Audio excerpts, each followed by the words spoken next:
అమ్మా భవానీ లోకాల నేలే ఓంకార రూపమమ్మా, తల్లి నీ మహిమల్ని చూపవమ్మా.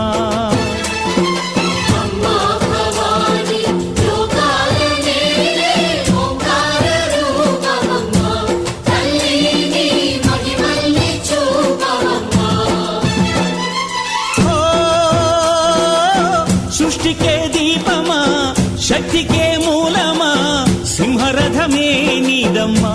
అమ్మ దుర్గమ్మ భక్తులను దీవించుమా.